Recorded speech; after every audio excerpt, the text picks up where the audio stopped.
Diagram जरा आपको बना के दिखाऊंगा, ठीक है। तो हम लोग डायग्राम बनाएंगे, इसमें भी कल की तरह क्या है, कितने डायग्राम बनेंगे, 2 डायग्राम। कितने डायग्राम, 2 डायग्राम। तो पहले हम इसका फर्स्ट डायग्राम के बारे में बात करेंगे, इसका पहला डायग्राम। और मैंने आपको बता दिया सब रफ करेंगे, कोई भी फेयर वर्क नहीं करेगा। फेयर वर्क करने के लिए मैं PDF अपलोड कर दूंगा, PDF को देख कर फेयर वर्क करना है, ठीक है। सब बच्चे ध्यान दीजिए, सब बच्चे रफ करेंगे, कोई फेयर नहीं करेगा। फेयर वर्क करने के लिए मैं PDF अपलोड कर दूंगा, तो उसमें से आप कॉपी कर सकते हैं। हाँ, तो बस आप लोग ब्लैक बोर्ड पे देखिए और जितना मैं बोलूँ कि उतारने के लिए उतना उतारिए, ठीक है। गीतम, चलिए। सौरभ, ध्यान से देखिए बेटा, मैं अब बनाने जा रहा हूँ डायग्राम इसका। तो देखिए आप सब लोग, ये हो गया एक अचालक परत। लेकिन क्या ये परत अपरिमित है? क्या ये परत अपरिमित है? नहीं। क्यों नहीं है? क्योंकि अपरिमित का मतलब होता है जिसका कोई परिमाप नहीं होता, जिसका कोई माप ही नहीं होता। यानी कि वो परत कितनी बड़ी है, कितनी लंबी चौड़ी परत है, हमें नहीं पता। उसकी कोई सीमा नहीं है, उसकी कोई लिमिट नहीं है। तो इसकी लिमिट नहीं होगी तो हम लोग क्या लगा देंगे, इस तरह की डॉट लाइन लगा देंगे। जैसे हमने कल तार में लगाया था, तार में डॉट लाइन लगाई थी हमने, जब हमने आवेशित तार लिया था तो क्या लगाई थी, डॉट लाइन। उससे उसको क्या दिखा रही थी, अपरिमित था, इन्फिनिटी को दिखा रही थी, अनंत। तो वैसे ये परत कैसी है, अनंत है, अनंत लंबाई चौड़ाई की है। तो इस परत की जो लंबाई चौड़ाई है बेटा वो अनंत है, हमें पता नहीं कि कितनी है, इसलिए मैंने इसे डॉट लाइन से दिखा दिया कि लंबाई और चौड़ाई हमें नहीं पता। इसलिए कैसी परत है ये, अपरिमित।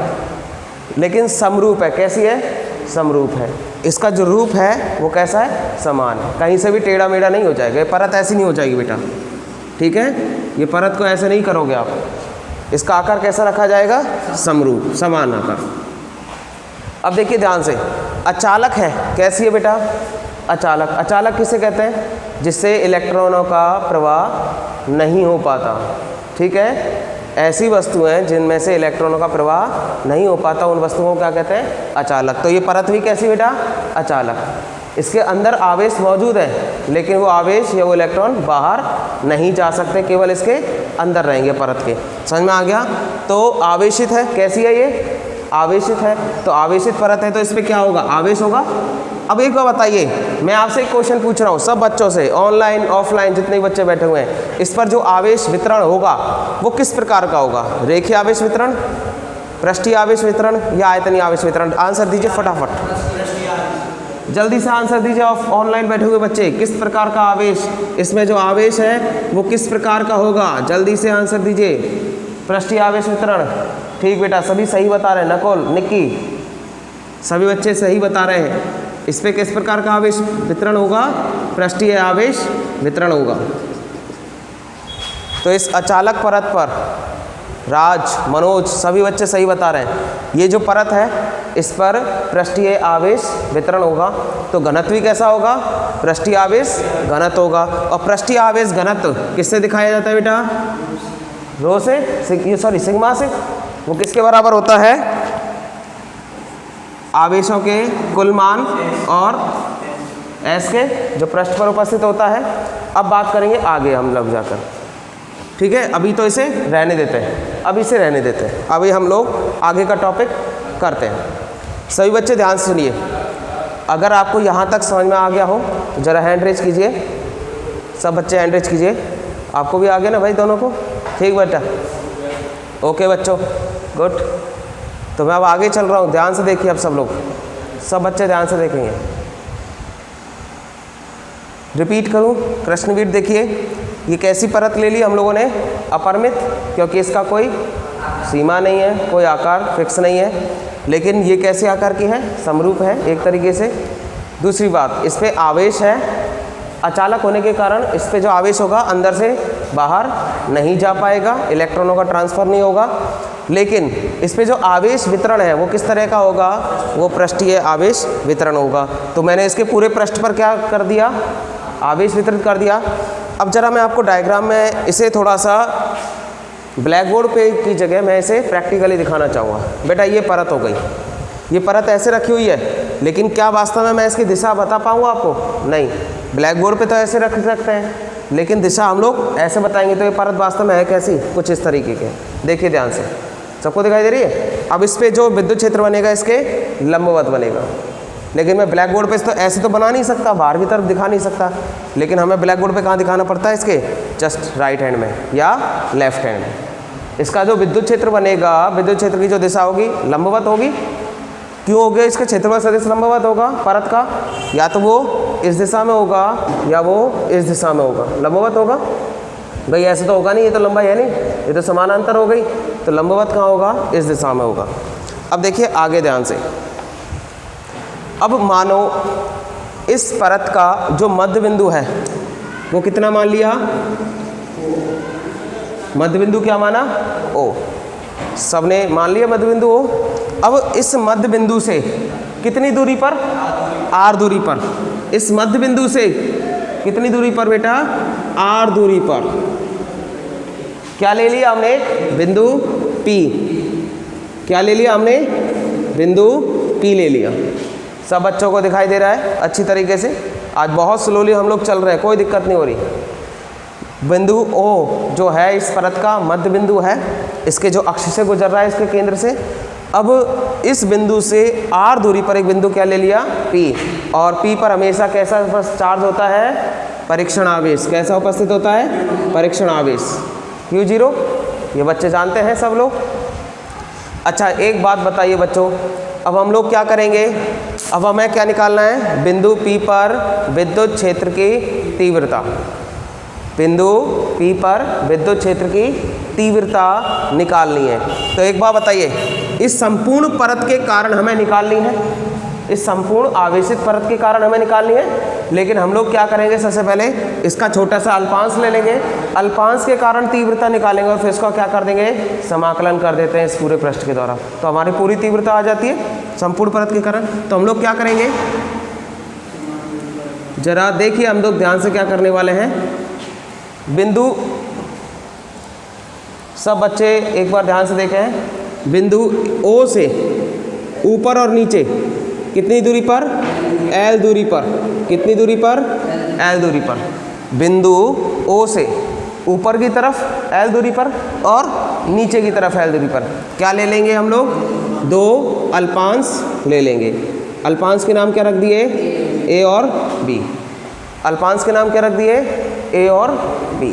तो दो अल्पांश ले लिए, तो यहाँ भी आवेश होगा और यहाँ भी आवेश होगा, पृष्ठीय आवेश यहाँ भी होगा, पृष्ठीय अल्पांश आवेश, और पृष्ठीय अल्पांश आवेश यहाँ भी होगा।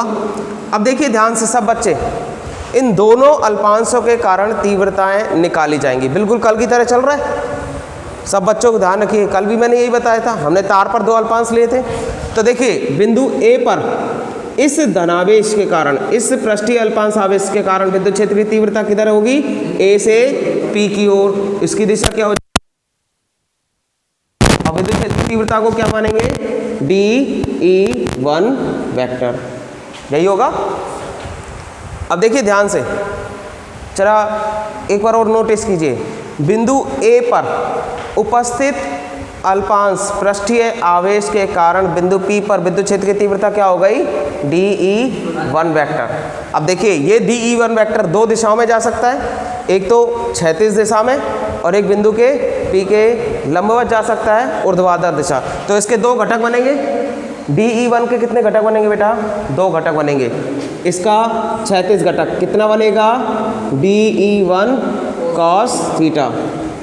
सब बच्चों को समझ में आ गया, क्या बिल्कुल कल जैसा ही काम चल रहा है, बिल्कुल कल जैसा हो रहा है। और इसका लंबवत घटक क्या होगा, ऊपर की दिशा में होगा, वो कितना होगा, DE1 sin theta, DE1 sin theta. सब बच्चों को समझ में आ रहा होगा अच्छी तरीके से, अब तक कोई परेशानी नहीं है। ऐसी बिंदु B पर कौन सा आवेश उपस्थित है, अल्पांश पृष्ठीय आवेश। तो इसके कारण जो विद्युत क्षेत्र की तीव्रता कहाँ बनेगी, बिंदु P पर बनेगा, उसकी दिशा कहाँ से होगी, B से P की ओर।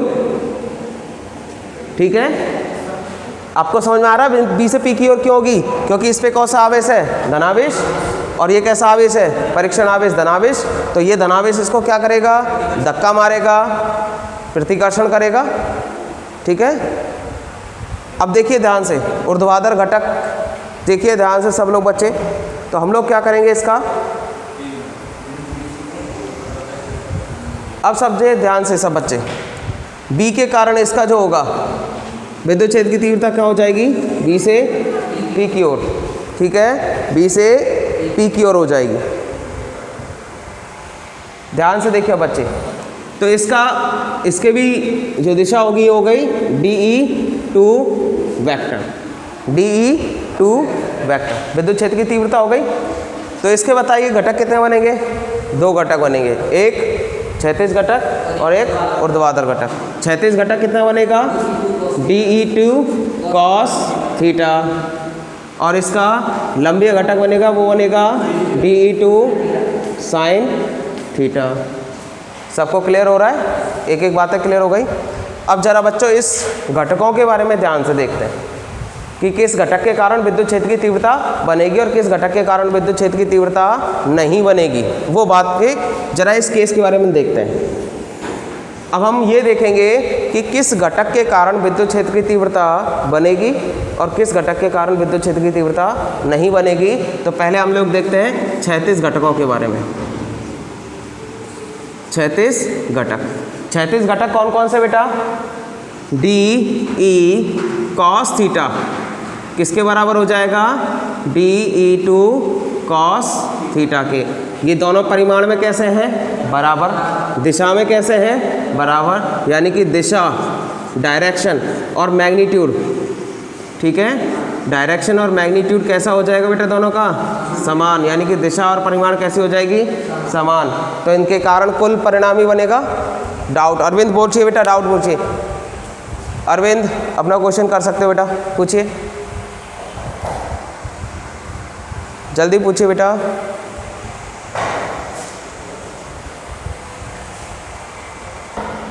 और दिशा में कैसे हैं, समान, तो आपस में क्या होंगे, जुड़ जाएंगे। लेकिन इसके जो ऊर्ध्वाधर घटक होंगे, ऊर्ध्वाधर घटक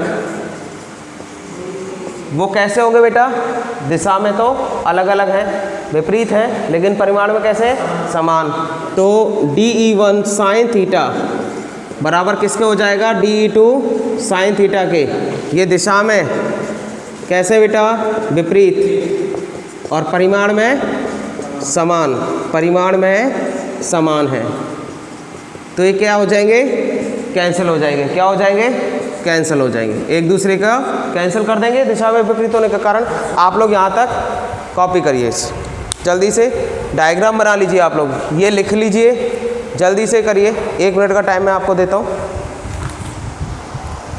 जल्दी से प्लीज़ आप सब बच्चे डायग्राम बनाइए और ये थ्योरी जल्दी से उतारिए। मैं सही 1 मिनट के बाद आपको आगे ले चल रहा हूँ, क्योंकि अब ये डायग्राम मुझे रफ करना है और नेक्स्ट डायग्राम बनाना है। सब बच्चे ध्यान दीजिए, मनोज, अलीश कंप्लीट, दुर्गेश, नितिन गुड बेटा, दुर्गेश, दीपमाला, गीतम, कृष्णवीर, बहुत सारे बच्चे कोई कमेंट ही नहीं करते, कोई बस चुपचाप बैठे रहते हैं और ये अच्छा नहीं लगता। अरविंद, ज्योति, जयशिव, रोहतास, संयम, कृष्णा, दीपिका, सब बच्चे एक बार, ये बेटा रफ में होगा सारा काम, फेयर नहीं करेंगे आप।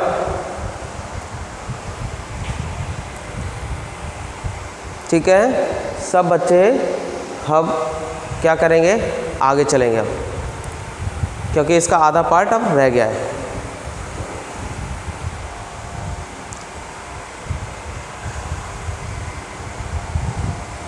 ठीक है, अब यहाँ पे इस टॉपिक में लगेगा गाउस का नियम। अब यहाँ पे आएगा गाउस का नियम। सब बच्चे ध्यान से जल्दी करिए। अब मैं रफ कर रहा हूँ बेटा,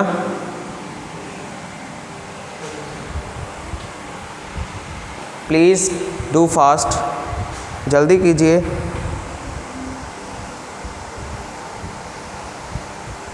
all students are requested to please do fast. Nakul, Saurabh, सभी बच्चे लिख रहे, हो गया। आप दोनों भी जल्दी करो बेटा।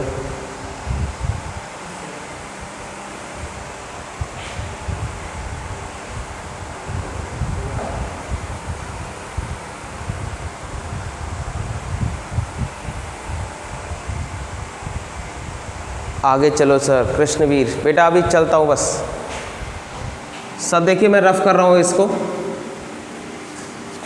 मैंने ये रफ कर दिया है और अब मैं इसका दूसरा डायग्राम बनाने जा रहा हूँ और आप सब बच्चे उसको ध्यान से देखेंगे।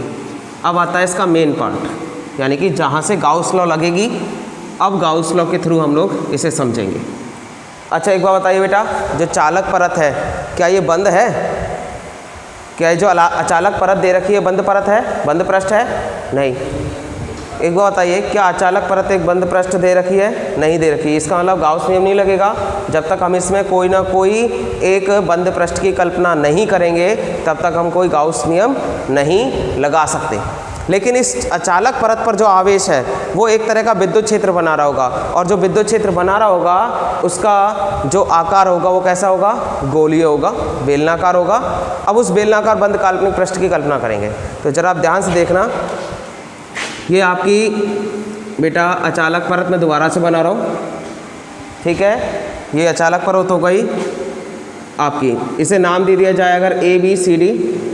ये किसका भाग है? अपरिमित अचालक परत का ही। ये ध्यान रखिए, ये जो मैंने अचालक परत बनाई है ये किसका भाग बनाया है?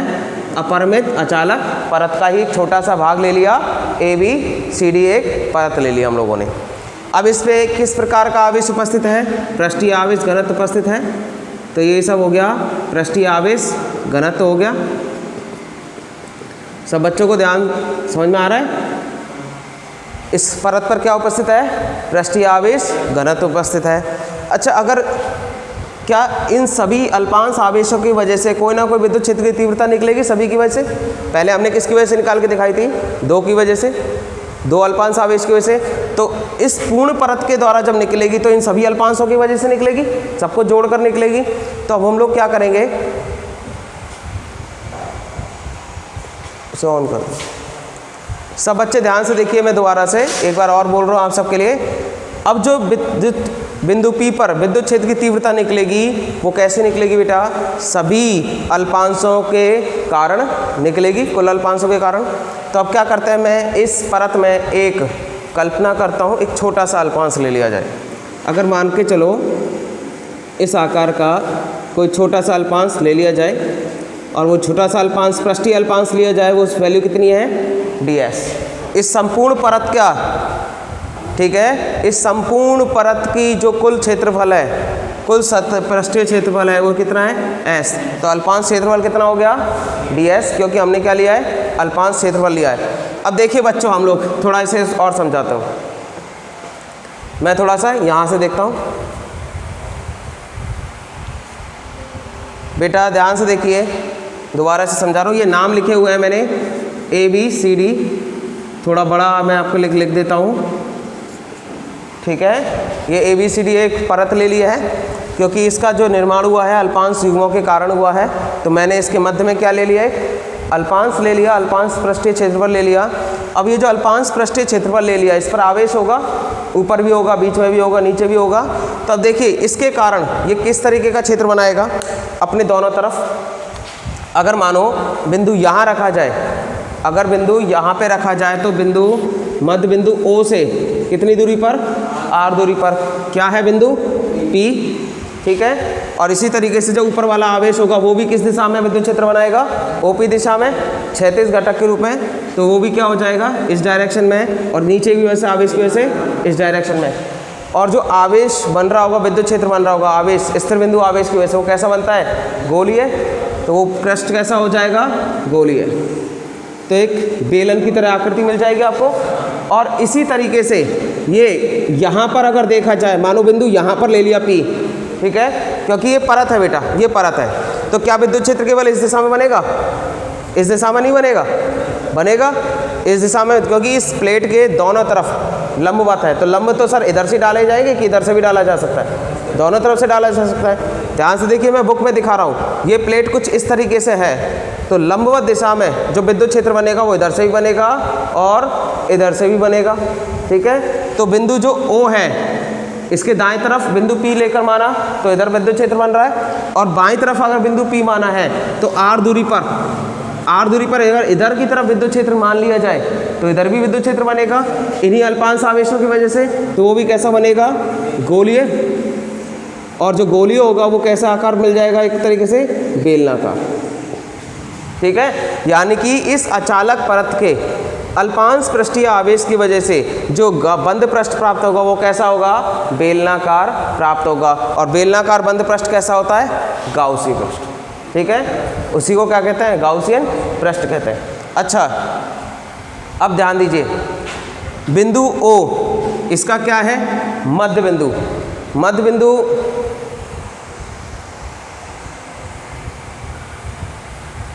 वीडियोस यहाँ तो क्लियर आ रही है बेटा, रिपीट में कर देता हूँ एक बार, देखिए ध्यान से। दीपिका, सब लोग ध्यान से देखिए। गीतम, हो सकता है बेटा कभी कभी नेटवर्क को प्रॉब्लम हो जाता है, वीडियो रुक जाती है। संदीप, कोई दिक्कत नहीं बेटा, ध्यान से देखिए सब लोग।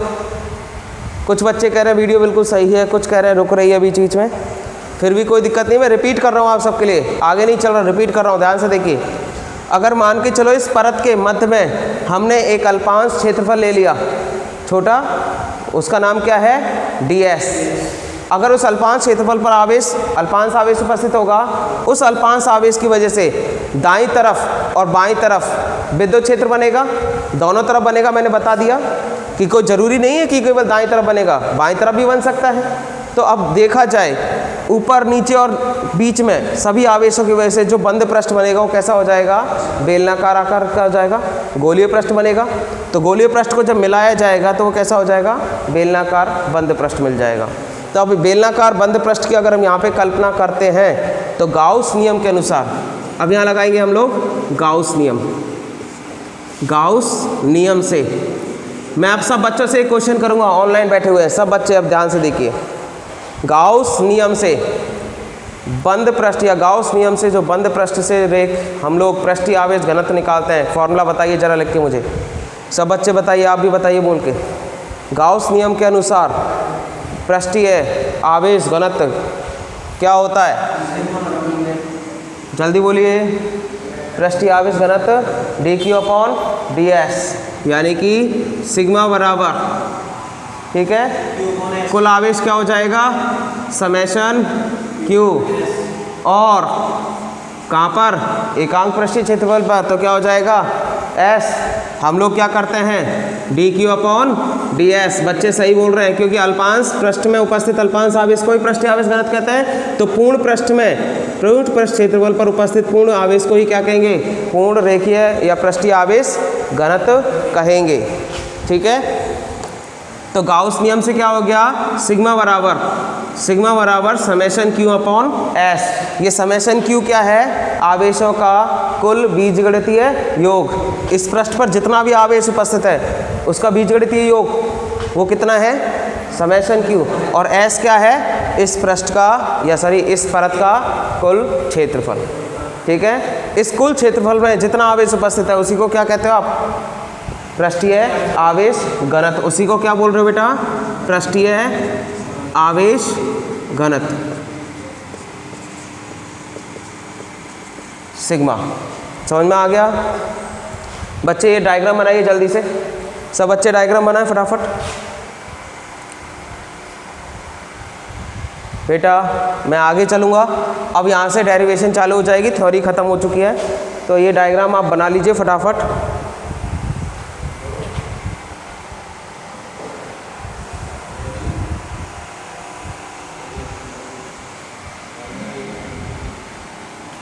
यहाँ से लिख लेना, समेशन q की वैल्यू क्या आ जाएगी, समेशन q बराबर सिग्मा s। समेशन यानी कि बंद पृष्ठ में आवेश, बंद पृष्ठ में आवेश, बंद पृष्ठ में आवेश। सब बच्चे ध्यान दीजिए, बंद पृष्ठ में आवेश सिग्मा q बराबर समेशन s। ये r नहीं है बेटा, ये है समेशन s।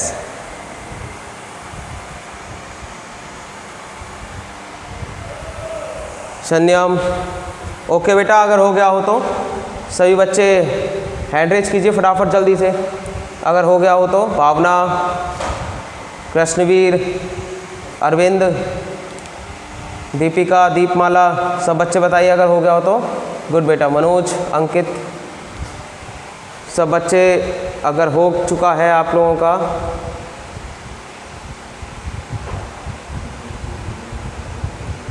ध्यान से देखिए बेटा अब क्या कर रहा हूँ मैं थोड़ा सा अब इसे डायग्राम को पास में ला रहा हूँ, ठीक है, रफ नहीं कर रहा, थोड़ा सा क्लोज कर रहा हूँ। तो आप लोगों को डायग्राम रफ नहीं करना, केवल आपको क्लोज करके देखना है। तो ये हो गया बिंदु P, ठीक है। अब हम लोग क्या करेंगे, इस बेलनाकार बंद पृष्ठ की कल्पना करेंगे। तो इस बेलनाकार बंद पृष्ठ से फ्लक्स निकलेगा, तो हम लोग क्या करेंगे, इस बेलनाकार बंद पृष्ठ से निर्गत कुल फ्लक्स का मान पता करेंगे। तो अब लोग क्या लिखोगे, बेलनाकार बंद पृष्ठ से निर्गत कुल फ्लक्स। सब बच्चे ऑनलाइन मुझे जरा फॉर्मूला बताइए क्या होगा। सब बच्चे मुझे ऑनलाइन फॉर्मूला लिख के बताइए। बेटा मैं कनेक्ट कर रहा हूं दोबारा से।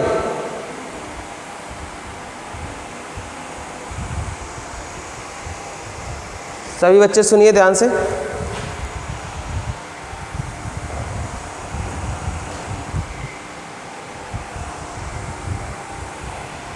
सब बच्चे दोबारा रिकनेक्ट कर दिए गए हैं। वीडियो टाइमिंग एंड हो जाने की वजह से दोबारा से रिजॉइन किया गया आपको। नहीं मता भाई,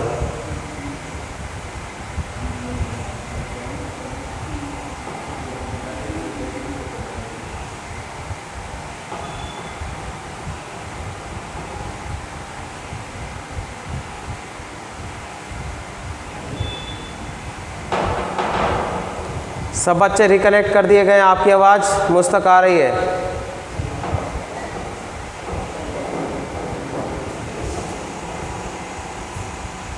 तो गाउस नियम जरा बोल के बताइए कि किसी भी बंद पृष्ठ से निर्गत कुल फ्लक्स या संबद्ध कुल फ्लक्स उस बंद पृष्ठ में कुल आवेश और एप्सिलॉन नॉट का गुणनफल के बराबर होता है। तो यानी कि फाई किसके बराबर हो जाएगा, एप्सिलॉन क्यू अपॉन एस के, ठीक है, सॉरी एप्सिलॉन नॉट के। तो फ्लक्स किसके बराबर है, इसके बराबर है। तो इसका मान भी किसके बराबर हो जाएगा, इसके बराबर हो जाएगा।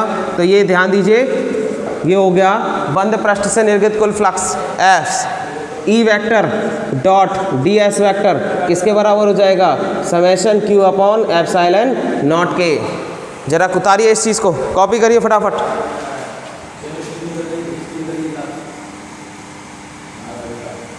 सब बच्चे कॉपी करें फटाफट। इस लाइन को उतारें। बेलनाकार बंद पृष्ठ से निर्गत फ्लक्स फाई बराबर इंटीग्रल करके बंद पृष्ठ क्लोज साइन लगाया है बंद पृष्ठ का, E vector into D S vector. तो गाउस नियम से हम क्या समझते हैं कि फ्लक्स बंद पृष्ठ से संबद्ध कुल फ्लक्स उष्ट पृष्ठ से परिबद्ध आवेश और एप्सिलॉन नॉट का गुणनफल होता है। अच्छा अब ध्यान से देखिए, हम लोग सब बच्चे ध्यान से देखिए। अब मैं इसको रफ कर देता हूँ, ठीक है। तो एप्सिलॉन सॉरी ई vector dot D S vector बराबर क्या था, summation Q upon epsilon not. और समेशन क्यू का कुल मान कितना दे रखा था, अभी हम लोगों ने निकाला था गाउस के पृष्ठ से, रेखीय आवेश घनत्व सिग्मा और एस के बराबर था। तो इस वैल्यू को कहाँ पुट कर देंगे, इसमें पुट कर देंगे। तो अगर इस वैल्यू को उठा के समेशन क्यू की वैल्यू को उठा के समीकरण 1 नाम देकर हम लोग पुट करेंगे, तो समीकरण 1 से समीकरण 1 में समेशन क्यू का मान रखने पर अगर मान रखें तो आप क्या आ जाएगा, इंटीग्रल एस बंद पृष्ठ पृष्ठीय क्षेत्रफल ई vector dot D S vector बराबर किसके हो जाएगा, sigma s upon epsilon not के बराबर हो जाएगा। जरा कॉपी कर लें यहाँ तक। अब हम लोग क्या करने वाले हैं, जरा कॉपी कर लें, जिसके बाद मैं एक क्वेश्चन पूछूंगा आपसे। अभी जल्दी से कॉपी करें। मैं अब आपसे यहाँ एक क्वेश्चन करने वाला हूँ। दीपिका कह रही है हो गया, पुनीत हो गया, ओके बेटा। सब बच्चों का हो गया हो तो अच्छी बात है। देखिए अब लोग आगे सब प्लीज़ स्टॉप कमेंट, रुक जाइए अब प्लीज़, अब आगे चलते हैं हम लोग थोड़ा सा, ठीक है। सब बच्चों से एक बात बताऊंगा, ये जो बंद पृष्ठ है ये कुल अचालक पृष्ठ का पृष्ठ जो पृष्ठ है अचालक परत का है कुल पृष्ठ, लेकिन जो यहाँ पर दे रखा है ये गाउसियन बंद पृष्ठ, इसका भी कुल पृष्ठ क्षेत्रफल यहीं से बनेगा। तो एक बार बताइए इस पृष्ठ को मैं कितने भागों में तोड़ सकता हूँ? इस पृष्ठ को या इस बेलनाकार पृष्ठ के कुल भाग को, कुल बेलनाकार पृष्ठ को हम कितने भागों में तोड़ सकते हैं? 3 भागों में तोड़ सकते हैं। 2 वृत्तीय भाग हो जाएंगे और 1 वक्रीय हो जाएगा। तो ये हो गया S1 पृष्ठ, ठीक है, ये हो गया S1 पृष्ठ। इस बंद बेलनाकार पृष्ठ को 3 भागों में तोड़ दिया गया।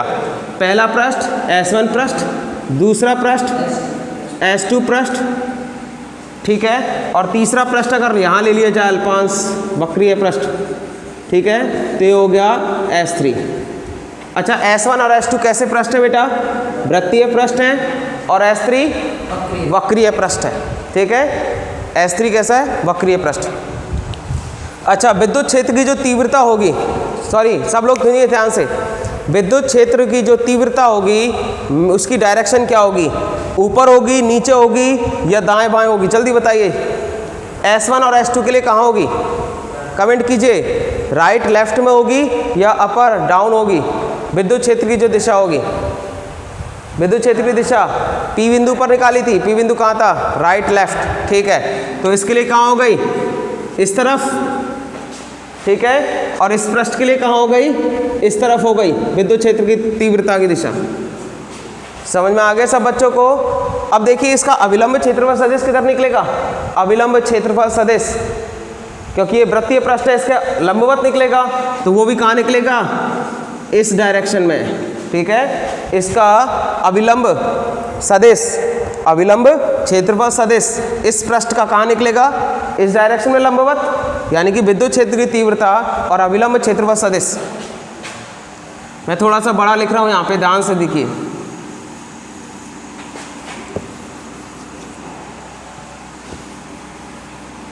सब बच्चे ध्यान से देखिए, इसकी विद्युत क्षेत्र की तीव्रता की दिशा ये हो गई, इसका विलंब सदिश कहाँ निकलेगा? इस दिशा में लंबवत, क्योंकि ये कैसा पृष्ठ है? वृत्तीय पृष्ठ, और वृत्तीय में हमेशा लंबवत चलती है दिशा, तो लंबवत चलने की वजह से इसका अल्पांश यानी कि अविलंब सदिश भी किस दिशा में हो गया? इस दिशा में हो जाएगा। इसी तरीके से यहाँ पे देखिए, इसका विद्युत क्षेत्र की दिशा इधर हो गई, तो इसका अविलंब क्षेत्रफल सदिश भी कहाँ निकलेगा? इसी दिशा में निकलेगा, तो वो कितना हो जाएगा? ds वेक्टर, ठीक है। विद्युत क्षेत्र और अविलंब सदिश, विद्युत क्षेत्र अविलंब सदिश समान दिशा में S1 S2 के। S3 के लिए देखिए सब बच्चे, S3 के लिए विद्युत क्षेत्र कहाँ जा रहा है? इस दिशा में। भाई विद्युत क्षेत्र तो या तो लेफ्ट बन रहा है या राइट बन रहा है, लेकिन इसका अविलंब सदिश कहाँ होगा? लंबवत दिशा में, तो वो कहाँ होगा? ऊपर की ओर। किधर होगा बेटा? ऊपर की ओर। समझ में आ गया सब बच्चों को? दीपिका ने सही कमेंट किया, ऊपर की ओर होगा। अच्छा, इसके मध्य में कितना कोण बनेगा? एंगल बताइए, एंगल कितना होगा? कितना एंगल होगा? सब बच्चे कमेंट करिए। 0 डिग्री। इधर एंगल कितना होगा बेटा? इधर एंगल भी 0 डिग्री, और इधर कितना होगा? ऊपर कितना होगा? 90। निक्की ने सही बताया सबसे पहले, 90 डिग्री। समझ में आ गया सब बच्चों को? 90 होगा, यानी कि यहाँ पे एंगल 90 होगा और इन दोनों में 0 होगा। अब हमने बेलनाकार पृष्ठ को कितने भागों में तोड़ा? 3 भागों में। तो हमारा इक्वेशन क्या था बेटा? जरा वो इक्वेशन बोलना। इंटीग्रल बंद पृष्ठ का E vector dot ds vector बराबर क्या था? Sigma s upon epsilon not, ये था। इस पूर्ण पृष्ठ को कितने पृष्ठों में तोड़ लिया? 3 में। तो आपके 3 भाग कर दीजिए, इसके 3 टुकड़े कर दीजिए। तो मैं 3 टुकड़े इसको करके दिखा रहा हूँ, तो अब सब लोग बच्चे ध्यान से देखेंगे इधर। अगर इस पृष्ठ के 3 टुकड़े कर दिए जाएं, ध्यान से देखना है सब बच्चों को, तो इसका पहला पृष्ठ क्या हो जाएगा? बंद पृष्ठ S1 E vector dot ds vector. कल की तरह करना है, बिल्कुल कल की तरह करना है। समझ में आ गया? दूसरा पृष्ठ क्लोज पृष्ठ। मैंने क्लोज क्यों लगाए? क्योंकि ये सब कैसे हैं? बंद पृष्ठ है, ठीक है, ये सब कैसे बंद पृष्ठ है। गाउस का नियम हमेशा किस पृष्ठ में लगता है, बंद पृष्ठ में लगता है। तो इंटीग्रल सेकंड पृष्ठ कौन सा ले लिया, ये वाला, ये कितना हो गया E vector dot D S vector. तीसरा पृष्ठ लीजिए बेटा, इंटीग्रल लगाते हुए S3 E vector dot D S vector. मैं इस डायग्राम को थोड़ा रफ कर रहा हूँ, अब ध्यान से देख सकते हैं आप बच्चे। अब ये किसके बराबर हो गए, sigma s upon epsilon not के बराबर हो गए। ठीक है, सब मैं डायग्राम रफ कर देता हूँ क्योंकि आपने बना लिया है डायग्राम। अब देखिए ध्यान से, क्योंकि अब क्लियर दिखेगा, सब बच्चों को क्लियर दिखेगा। इनके मध्य कोण कितना है, 0 डिग्री। तो ये हो जाएगा integral S1 E d s cos 0 degree. दूसरा इंटीग्रल S2 कितना हो जाएगा बेटा, E d s cos 0 degree. तीसरा integral S3 E d s cos 90 degree बराबर किसके, sigma s upon epsilon naught. Cos 0 की वैल्यू कितनी होती है, लिख के बताइए, कमेंट कीजिए फटाफट, कितनी होती है 1। सब बच्चे सही बता रहे हैं, कॉस 0 की वैल्यू 1 होती है। तो कितना हो गया इंटीग्रल लगाते हुए, S1 ई डी एस, इसमें कितना हो गया इंटीग्रल S2 में ई डी एस, और ये कितना हो गया, तीसरे की वैल्यू कितनी होगी 0, क्योंकि cos 90 कितना होता है 0। तो ये पूरा मान कितना हो गया 0 बराबर किसके हो गया, sigma s upon epsilon not के। जरा कॉपी कीजिए फटाफट यहाँ तक, सब बच्चे कॉपी करें फटाफट, सभी बच्चे कॉपी करें कंप्लीट। गीतम ने तो कंप्लीट भी कर लिया, गुड गीतम। पुनीत, दीपिका हो गया सर, दीपिका, दीपमाला, अनिल। मुझे लगता है आप सब बच्चे मेरे साथ साथ उतारते चलते हो, हाँ, लेकिन अच्छी बात है। चलो सब बच्चे ध्यान से देखिए और फटाफट कॉपी करिए, हम लोग आगे चलेंगे।